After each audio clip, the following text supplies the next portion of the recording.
Bissel cleaning 101, guys. Okay, first step, you're gonna want to empty this out in a dump sink or a toilet. Make sure you clean up if you spill it on the toilet and flush it, because a lot of time there's hairs and things like that that you don't want in there.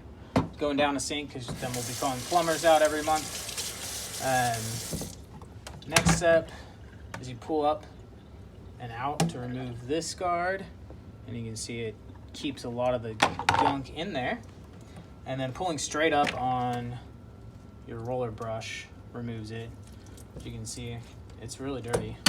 And then inside here, this is where it sucks up into there, and so a lot of times there'll be a bunch of remnants left inside that. So you want to spray that out and then spray off this. Now this part of the unit, you shouldn't be able to see any gunk left on this. You should go fill it, touch it, and you're not getting any more gunk. So that part is done. The next part, you don't have to wash it with soap every time. You can. So take a little bit of soap. So like cleaning a paint roller. Yes, it is essentially like paint roller.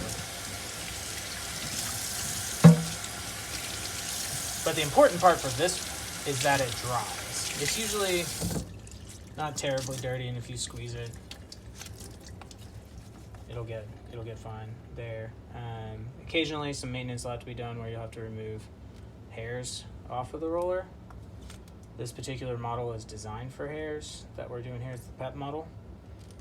So there shouldn't be a whole lot of the hair on this as opposed to the other ones. That hair. Then take this part, rinse it out completely. Again, the important thing is getting most of the gunk off and then letting it dry. And then this is a little bit complicated. The first thing you want to pull out is the filter, and this part is the only part that usually should have to get wet. Now this, as you can see, has mildew and mold on it, so From not being cleaned out. so we're gonna have to bleach that to get it clean again or order a replacement. But I'm gonna go ahead and flush it since it has had so much of that. If these things get clogged, if they don't get cleaned routinely, it doesn't suck up from the ground anymore. It doesn't do a good job actually cleaning. And so a lot of times you'll see it and hear it. Like some people are like, oh, that thing doesn't work, so that's why I don't use it anymore. Well, it doesn't work because this thing is clogged and hasn't been maintained.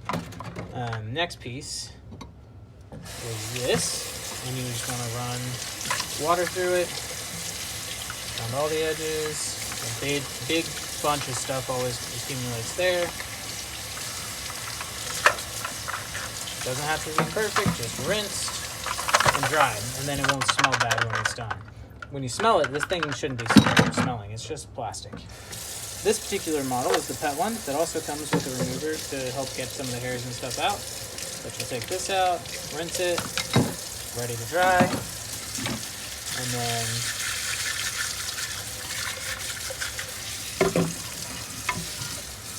this also needs cleaned out until you can't see anything on it. Again, you shouldn't have to bleach or use cleaner or anything on this because it just dries up and there's not a whole lot of germs on it.